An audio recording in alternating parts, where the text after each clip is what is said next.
Are you looking to start learning digital pattern making? Stick around because I've got some hints and tips that are going to save you headaches and time. Now, digital pattern making has a lot of things going for it. Mostly it cuts down on the need for paper, ink, physical storage, and of course you can send files to people much easier than you could sending out a physical pattern. Firstly, obviously you're going to be computer savvy, but you're going to have a computer that has a good amount of processing power. Most courses will use software such as Illustrator or maybe even Gerber, and these resource hungry technologies are going to need a computer with a little bit of processing power to cope. So that's something to think about, is the quality of your computer. Secondly, of course, you're going to have to buy the software before you can start the course. Look around and see if the software provider offers any discounts that you might be entitled to, and of course take advantage of those if you are. It's always useful to have a basic understanding of traditional sewing and traditional pattern making methods. If you have an understanding of the terminology and what they mean, then starting the course will be a little bit easier for you. Now, when I first started learning digital pattern cutting, I found I struggled a little bit. And I just thought it's because I'm a bit of a Luddite. I love paper, I love pencils, and I found it was something even simpler than that. The issue was I was working off my laptop, which is a fine device, but the screen is of a certain small size.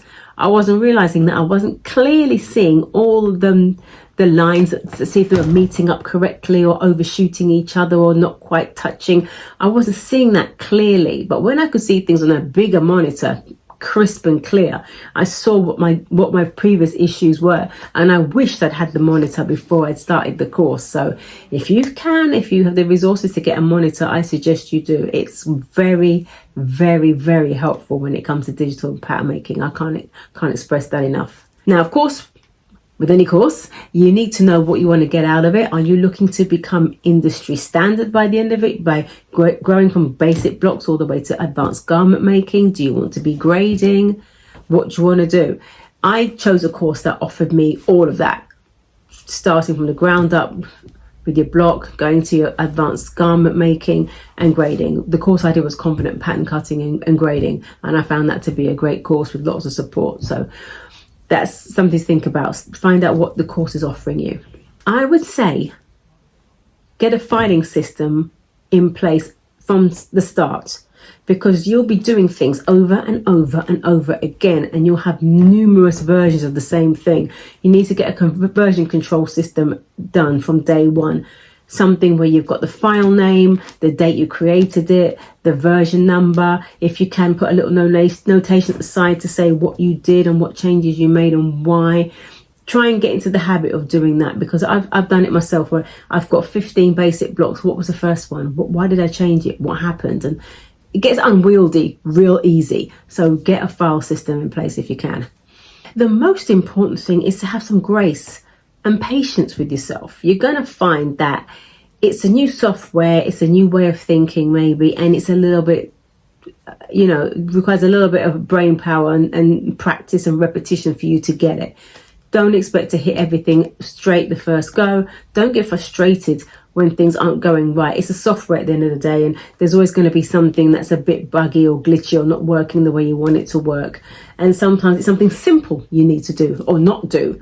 Just walk away, have a cup of tea and come back to it. If you're on a course like I was that gives you live support, you can wait for the next live and mention it then, or submit your question beforehand. Or if there's a community aspect like my course had, you'll have a member, one of the students who might be able to give you an answer as well. I did that. Something silly I couldn't figure out, and I asked the group, and like that somebody came back to me with a response. I was like, oh, that's how you do it. So take advantage of any community support and tutor support you have. Those are my quick hints, tips, tricks to save you headaches when it comes to learning digital pattern making.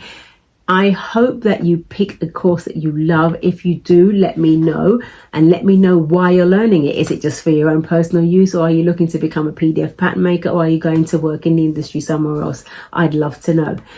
I am using my skills, hopefully, for my patterns. I'm happy with paper. As you know, I'm a paper girl, but I wanted to do more of the digital side. So if you're interested to see my journey, let me know. Just follow here, or subscribe. The next video of mine you might want to watch is the one where I'm talking about how to pick the best online sewing or pattern cutting class. I think that'll be helpful for you as well. So see you in the next video.